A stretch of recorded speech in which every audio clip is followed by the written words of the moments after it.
Assalamualaikum warahmatullahi wabarakatuh. Kembali bersama saya Ivan Kadafi di The Mahir Show.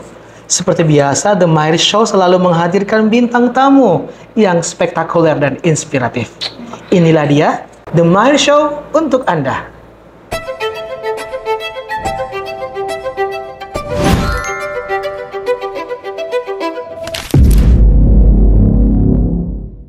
Dan seperti biasa, di episode kali ini kita sudah kedatangan bintang tamu, yaitu seorang guru lagi ya. Kemarin kita udah ngebahas tentang perjalanan hidup dari Pak Sinsin. Dan sekarang kita akan membahas tentang kehidupan Ibu Najma. Tentang udah mulai ya.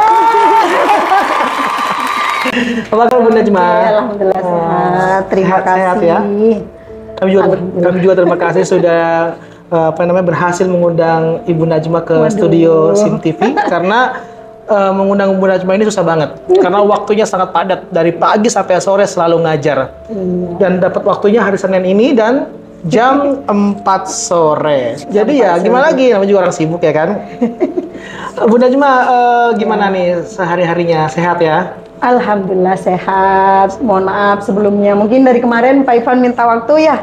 Beberapa kali saya nggak bisa karena saya mikirnya juga kalau sampai sore kasihan kalian. Iya. Tapi alhamdulillah hari ini terima kasih kameramen yang sudah mau lembur menunggu ibu nih hari ini.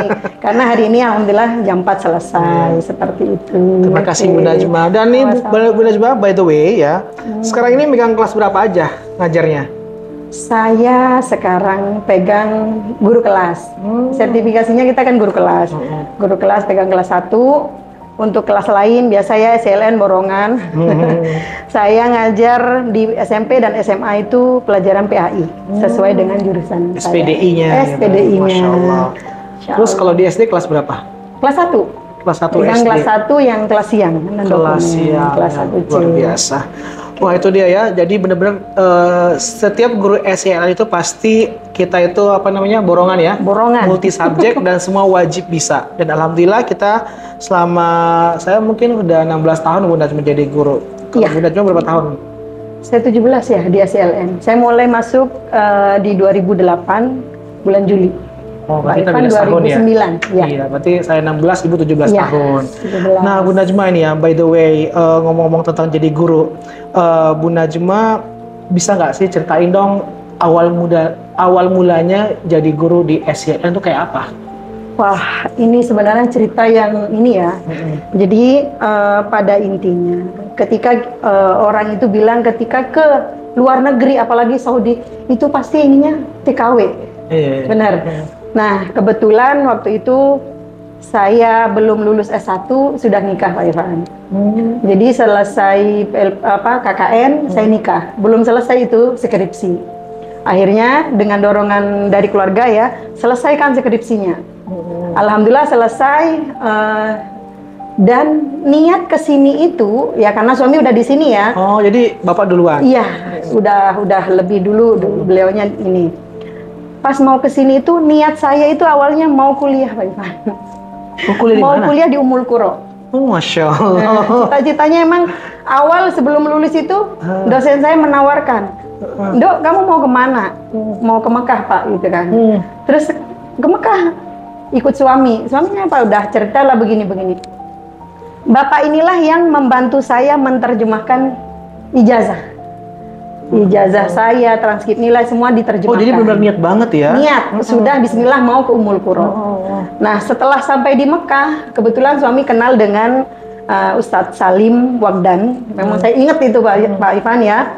Nah, beliaulah yang mau memasukkan saya ke Ummul Qura. Ternyata pas sampai sini, saya tidak bisa lanjut S2. Harus mengulang lagi S1, karena ijazahnya itu walaupun sudah ditranskrip ke bahasa Arab, tidak bisa melanjutkan S2. Udah awalnya S1 ya sudah harus di lughah dulu, bahasa dulu kan, tergantung kemampuan setahun bisa 2 tahun. Nah, pas kebetulan waktu itu saya hamil AIM. Saya mikir 2 kali, kalau masih lughah dulu, kuliah lagi S1, akhirnya saya mengundurkan diri. Sudah keterima itu di Ummul Qura untuk kuliah S1. Itu sebenarnya ceritanya seperti itu. Ya qadarullah saya nggak jadi ke ini karena saya apa ya yang saya pikirkan, saya hamil. Kemudian yang kedua, nanti kalau hamil kan pasti waktu dengan itu karena sampai pagi sore seperti halnya ngajar. Akhirnya saya lebih memilih di sini. Tapi itu loh keren banget loh, ternyata udah sempat juga lulus ya, dan karena hamil juga akhirnya memilih untuk mengundurkan diri. Dan ini belum pernah saya tahu. Mungkin pemirsa semuanya, mungkin anak-anak juga kalian nggak tahu kali ya? Belum tahu. Saya hanya ya? cerita waktu itu sekilas di buku kita, Mengabdi di Kota Suci. Oh, di situ. Yang mana tuh? Yang edisi mana? Yang pertama dengan Pak Bunyamin. Ya. Ada kita kan? Iya. Ya, Oh, itu ada di situ ceritanya? Cerita tapi sedikit. Tidak sepanjang Demah Hirso ini. Iya, saya paham ya. Akhirnya saya ngerti ternyata Bu Najma memang benar-benar niat kuliahnya udah ini ya, udah bulat dan udah tinggal masuk dan ikuti aja. Cuma karena lahirnya lagi hamil si Aing, akhirnya mengundurkan diri. Dan gimana prosesnya? Kok bisa ngajar di sini? Saya itu ngajar di sini. Saya datang ke sini itu bulan Maret. Maret datang ke Mekah. Kemudian proses Ummul Qura itu Mei sudah ada, Juni. Sambil menunggu itu saya daftar di sini. Kebetulan waktu itu ada Bapak Jupandi ya, wali murid juga di sini, cerita ke suami bahwasanya di sini sedang membutuhkan guru. Kayak bersambut. Besoknya saya menyerahkan ijazah segala macam, persyaratan igomah dan semuanya. Saya hari ini naruh, nanti malam ditelepon. Waktu itu kepala sekolah masih Pak Ujang ya, Pak Ujang Hasanuddin. Ditelepon, Ibu besok datang ke sekolah. Maksudnya Pak, saya gitu kan, iya insya Allah Ibu udah mulai ngajar. Yang saya tanyakan pertama apa? Bajunya apa Pak? Kenapa saya menanyakan baju? Karena ketika kita di Mekah itu kan semua berbaju hitam. Iya, kita di luar berbaju abaya. Saya kira ngajarnya pakai abaya. Oh tidak Ibu, jadi jelaskan kalau di luar iya pakai abaya, di dalam pakai baju seperti guru di Indonesia. Oke, bismillah, datanglah. Kebetulan waktu itu kelas TK itu aja ada TKA dan TKB. Angkatan Hanina. Itu baru ada TKC. Saya ngajar di TK awalnya itu di 2008. Jadi masuk di SIM ternyata langsung ngajar di TK. TK. Wah, itu berat banget ya ngajar TK itu. Kelas baru. Berapa tahun tuh di TK-nya? Di TK hampir 5 tahunan. 5 tahun, tapi setelah kebijakan ada TK pulang awal, kita baru ngajar kelas atas. Ya. Ngomong-ngomong tentang jadi guru dan ternyata jadi guru TK. Dan apa sih pengalaman yang paling berkesan Bu Najmah selama ngajar di sini yang nggak pernah terlupakan? Bahasa. Bahasa gimana? Ketika kita mengajarkan ke anak-anak, mereka itu tidak paham dengan bahasa Indonesia. Iya. Apalagi anak kecil ya. Waktu itu TK. Jadi di TK itu ada satu anak sama sekali tidak bisa bahasa Indonesia. Dan orang tuanya pun tidak bisa bahasa Indonesia. Saya komunikasinya bagaimana? Zaman dulu SMS ya, suami saya SMS-in. Kalau nelpon saya nggak bisa ngomong. Anak ini saya pegang penuh, ibu bapaknya nggak bisa bahasa Indonesia. Tapi bergulirnya waktu, dia belajar dari apa yang saya tulis. Tiap hari saya menulis di buku, bapak ibunya ikut belajar, akhirnya dia mau naik kelas 1, dia bisa bahasa Indonesia. Sampai terima kasihnya itu sampai sekarang Pak Ivan. Sebelum ada program ini ya, BIPA. Belum. Nah, kalau sudah ada BIPA ya mungkin orang tuanya sudah ikut seperti itu. Jadi di sini itu kendala bahasa. Yang anak memang tinggalnya dengan orang Arab. Ini bapak ibunya itu udah lahiran Mekah. Nggak bisa bahasa Indonesia sama sekali, anaknya disekolahkan ke bahasa Indonesia. Yang ketika itu saya bahasa Arab saya beda kan dengan ketika gitu kan? Kita kuliah ngajar ta'mal di sini isawi gitu ya. Waktu itu ya begitu, itu intinya bahasa yang saya punya kan di UIN itu 2 semester Pak Ivan kuliah bahasa Arab itu PKBBA ya, dari jam 2:30 sampai jam 8 malam. Itu. Jadi beda dengan yang saya pelajari ketika berada di kampus dengan yang di sini. Jadi karena bahasa itu akhirnya kita harus berjuang keras kan gitu. Di sini kan pakai karena untuk amnya, membahasakan Indonesia, membahasakan mereka bahasa Indonesia. Dan kita juga sebagai duta budaya juga gitu kan. Biar mereka mengenal Indonesia juga dan juga mampu berkomunikasi dengan orang-orang Indonesia. Karena kebanyakan di sini gitu ya, Bu ya. Iya. Orang tuanya lahir besar di sini, besar di sini. Pengen anaknya disekolahkan ke Indonesia. Lupa, kenapa ya bisa lupa bahasa Indonesia gitu? Kenapa ya, Ibu? Kira-kira? Kalau menurut saya sih ya karena ini ya lingkungan ya. Satu, saya tanya, memang dia lahir di Mekah, besar di Mekah dengan sekolah Arab. Saya tanya berapa tahun nggak pulang ke Indonesia? Nggak pernah pulang. Padahal ini orang resmi ya, orang beragama, tapi nggak pernah pulang. Nah, sampai akhirnya ya punya anak yang saya pegang itu sekolah Arab semua, 1, 2, 3, ini anak keempat. Nah, anak keempat, anak kelima baru disekolahkan ke sekolah Arab. Kenapa? Saya tanya, kok kepengen di Arab? Ujung-ujungnya setelah rusum itu, mereka ingin pulang ke Indonesia, tapi harus sekolah Indonesia dulu biar dapat surat pindah ya. Melanjutkan di Indonesia. Seperti itu. Iya, luar biasa. Jadi guru SLN ini benar-benar harus ekstra. Tapi ternyata di sisi lain Ibu juga bisa menulis. Nah, ini gimana ceritanya kok bisa sekarang pernah juga ngebuat buku ya, dan juga ada di sebuah buku ada antologi, dan salah satunya Ibu yang membuat antologi tersebut. Dan itu ada beberapa saya lihat di media Ibu. Gimana kok, emang hobi nulis atau gimana ya? Coba. Awalnya belajar menulis itu saya sebenarnya lebih di puisi, Pak Ivan. Jadi waktu kecil itu saya udah terbiasa membaca puisi. Makanya Aim tuh sering lombanya lomba puisi. Nah, itu karena nggak tahu, saya nggak pernah mengarahkan anak saya ke sana, nggak pernah. Karena apa? Iya. Karena apa? Saya itu di SD pernah menjuarai puisi di tingkat kecamatan. Oh iya, satu lagi nih informasi. Ibu Najma ini salah satu pembina dari Fatimah Samheri yang pernah menjadi juara nasional di FLS 2N. Wah, hebat kan? Keren ini di orangnya. Ini di balik Fatimah Samheri. Itu. Jadi mungkin ya karena pengalaman aja. Sambil menulis. Nah, nulis itu tidak pernah saya bukukan.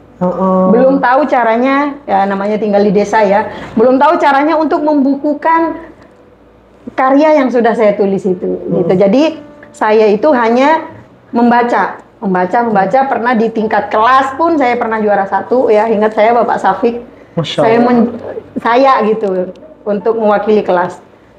Itu pengalaman yang mungkin ketika kecil ya, itu pengalaman yang membekas ketika juara di tingkat kecamatan. Nah, itu. Nah, dari situlah saya akhirnya suka untuk menulis.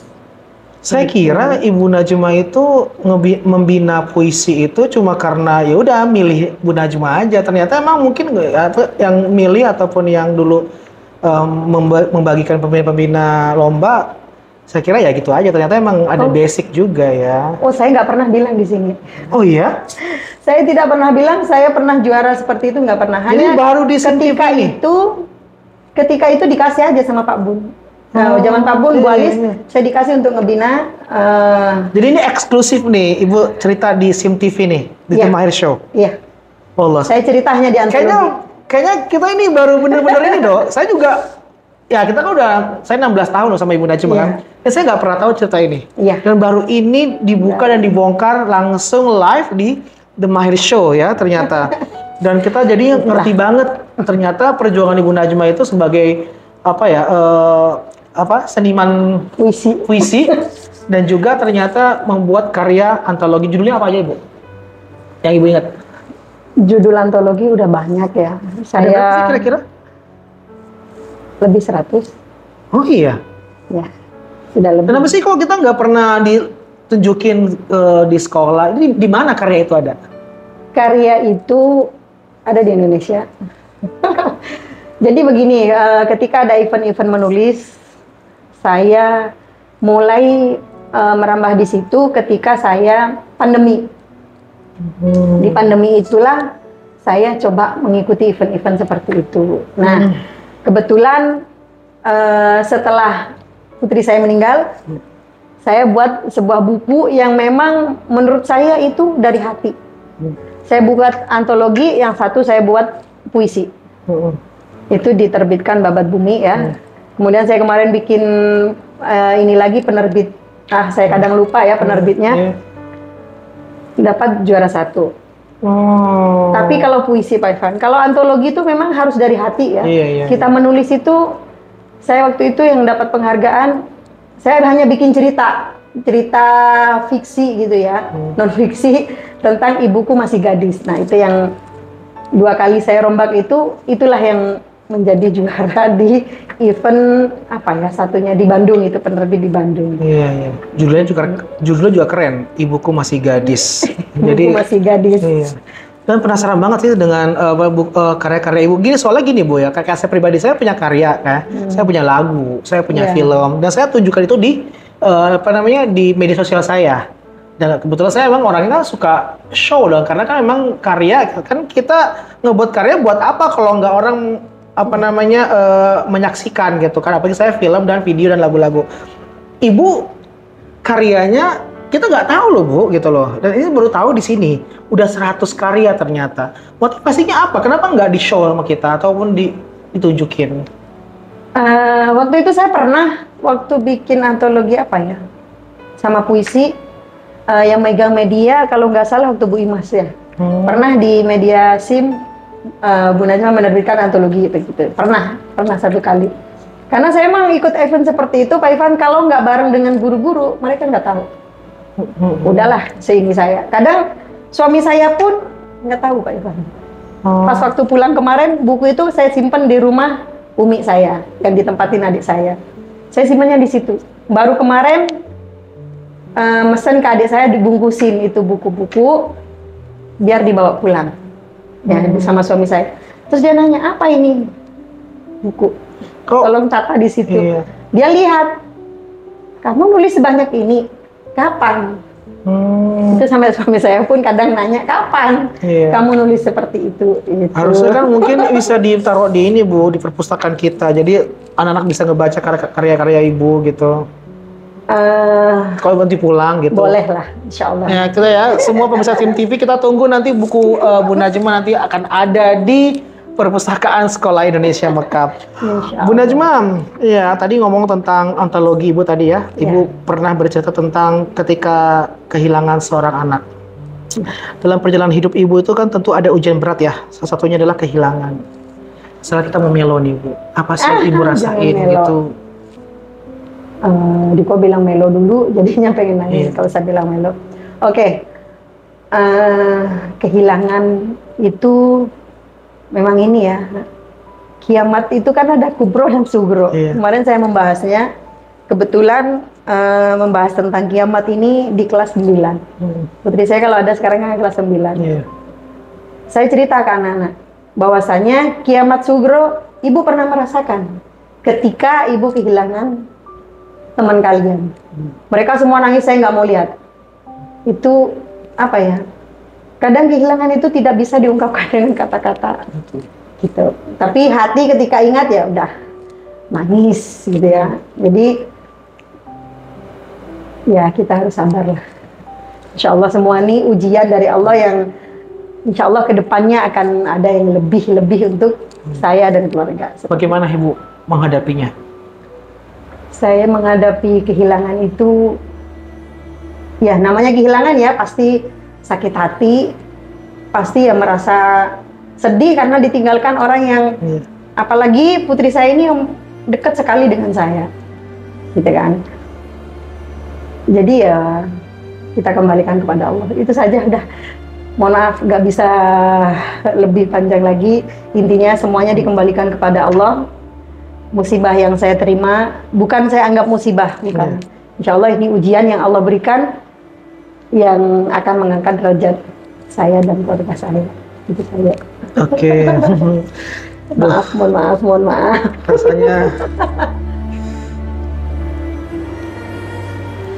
Kita di sini ada segmen ini Bu. Segmennya memang agak ini ya, agak sensitif ya. Tapi Ibu harus ngelakuin ini Bu. Insya Allah. Di sini ada telepon. Iya. Ibu boleh pegang HP ini. Gini, telepon.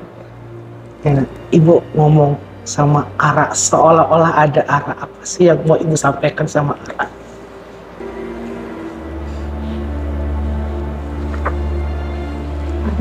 Gak bisa banget. Harus. Aduh. Ungkapan seorang ibu yang ingin kita dengar.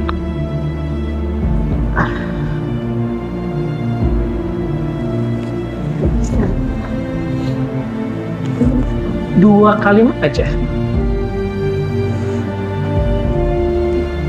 Adek, mama kangen.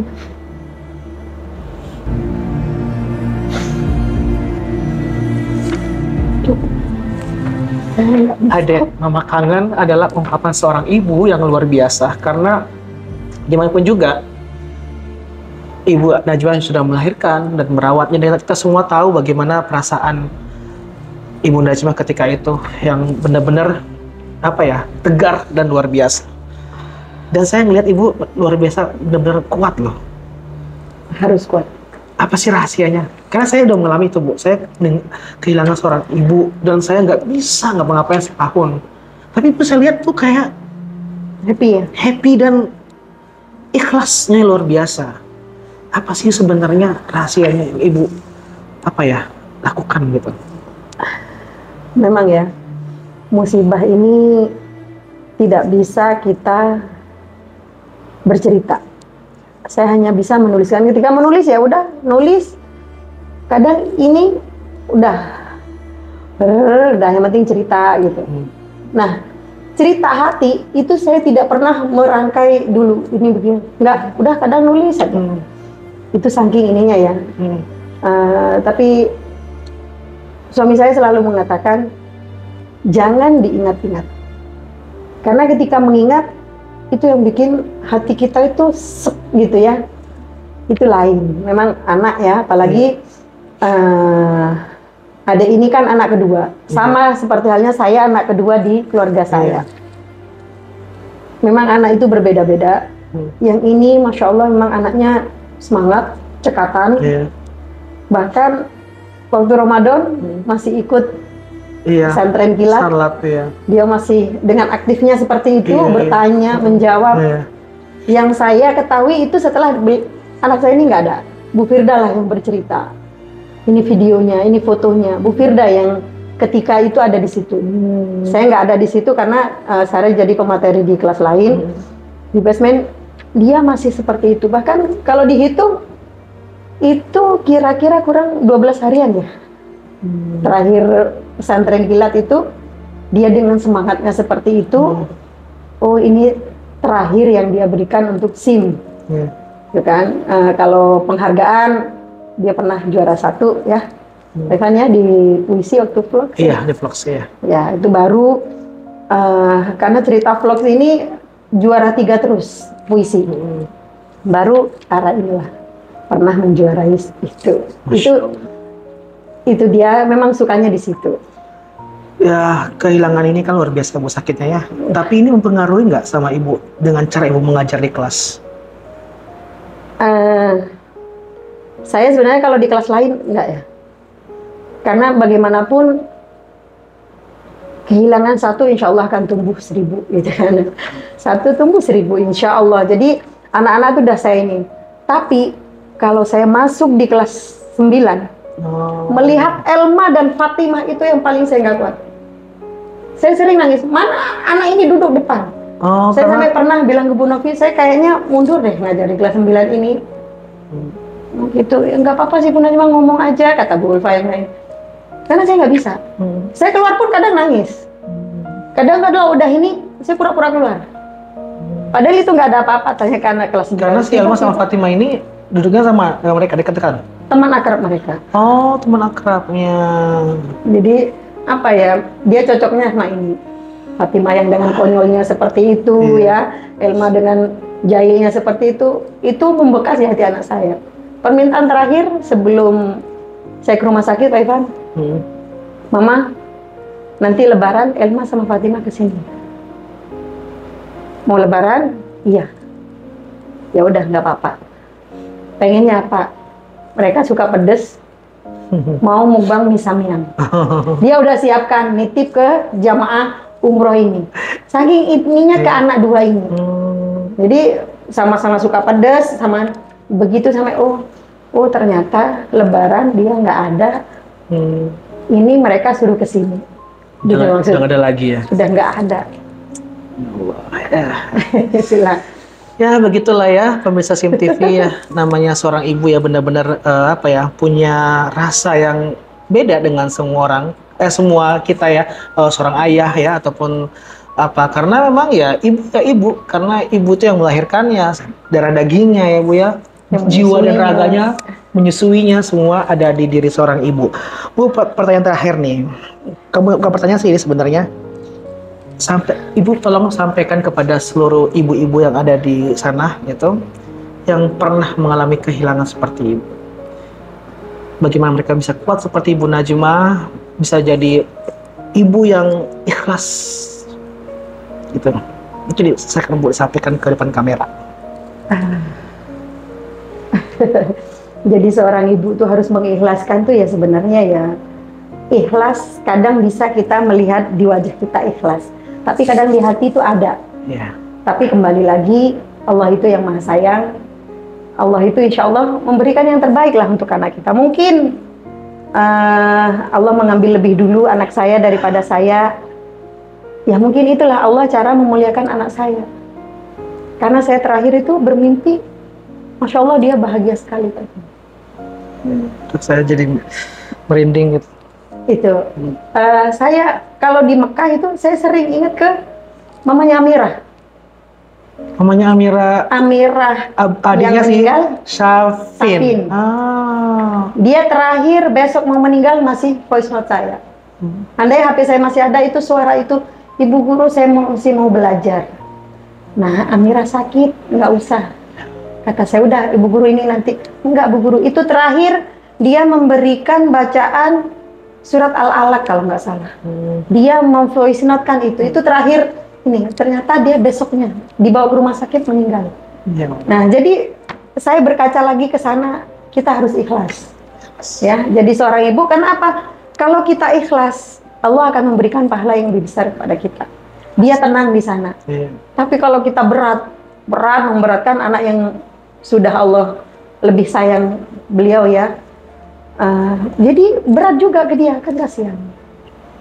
Tapi alhamdulillah permintaan terakhir anak saya Pak Irfan, kan kami sering setiap Jumat tuh ke Makla, ziarah ke istri Rasulullah ya, para sayyid-sayyid di sana, para ulama kan di Makla. Dia bilang apa? Ma, apa sih keutamaan di sini? Saya ceritalah keutamaan Makla ya. Bisa nggak Mah kalau kita meninggal dimakamkan di sini? Udah pernah ngomong gitu? Pernah ngomong begitu. Terakhir sebelum dia ke rumah sakit masih minta ke Makla. Jadi kami foto bersama di Makla. Nah disitulah setelah saya kira meninggal itu bisa langsung dimakamkan. Kebetulan Ara kan meninggal di Jeddah. Saya langsung nelpon Pak Mubarok. Saya kira bisa langsung ke Jerry Ibu Najwa, udah ini mau datang. Saya kira segampang itu pengurusan di Mekah. Ternyata tidak. Karena anak saya meninggal di Jeddah. Untuk membawa ke Mekah itulah Pak Irfan, surat-surat itu harus dari gubernur Mekah. Itu sesulit itu. Akhirnya kan meninggalnya hari Kamis malam Jumat. Malam Jumat di sini Jumat, Sabtu libur. Akhirnya diprosesnya hari Ahad. Hari Ahad itu awalnya udah kalau surat gak keluar, kita makamkan saja di Jeddah. Karena membawa mayat dari Jeddah luar Tanah Haram ke Tanah Haram itu susah. Keluarga semua udah kasihan mayitnya. Tapi kami mengikuti prosedur. Mengikuti prosedur, memang adik waktu itu langsung ditaruh di Talajah, ya di kulkas. Kulkas. Tapi setelah dikeluarkan hari Senin itu pagi, dia masih biasa saja. Bukan yang Talajah yang bikin jadi es itu bukan. Karena yang mengeluarkan suami saya dan sepupu saya yang di Riyadh itu masih lemas. Sedangkan keluarga, ayo kasihan, cepat dimakamkan. Ternyata apa? Takdir Allah itu berkata lain. Dengan kesabaran saya dan keluarga saya yang di sini, insya Allah ini diberikan yang terbaik. Tapi apa? Qadarullah dari gubernurnya langsung ditanya, ini maunya di mana? Di Makla. Langsunglah ditandatangannya. Itu ada Pak Mubarak. Dengan mudahnya ternyata hanya menunggu karena hari libur. Jumat, Sabtu.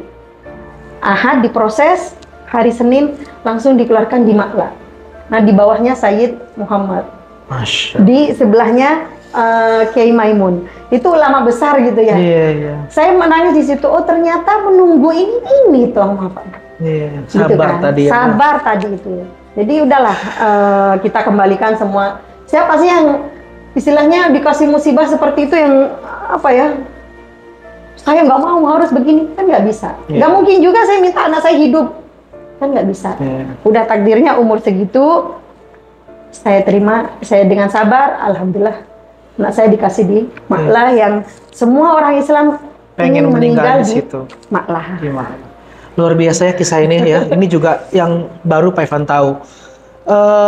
Ya, lagi-lagi tadi, kenapa kok bisa meninggal di Makla? Tadi ya, sebelum meninggal juga ternyata pengen apa sih manfaatnya, fadilahnya bisa meninggal di sini, dan Ibu jelaskan dan foto di situ. Ternyata keinginannya sebelum meninggal itu ternyata Allah wujudkan dengan akhirnya dikubur di samping orang-orang hebat ya, ulama-ulama besar. Luar biasa sekali episode kita pada hari ini, dan Pak Ivan banyak sekali ya mendapatkan inspirasi dari cerita Ibu Najma. Terima kasih Ibu Najma sudah datang di studio The Mahir Show. Semoga apa yang Ibu ceritakan menjadikan inspirasi untuk semua pemirsa SIM TV dan juga kita yang ada di sini. Insya Allah. Thank you so much for attention. Thank you. Terima kasih Bu ya. Sama-sama. Inilah episode The Mahir Show pada hari ini, dan kita akan bertemu lagi dengan bintang tamu yang lebih inspiratif lagi. Thank you so much. Assalamualaikum warahmatullahi wabarakatuh. Bye bye.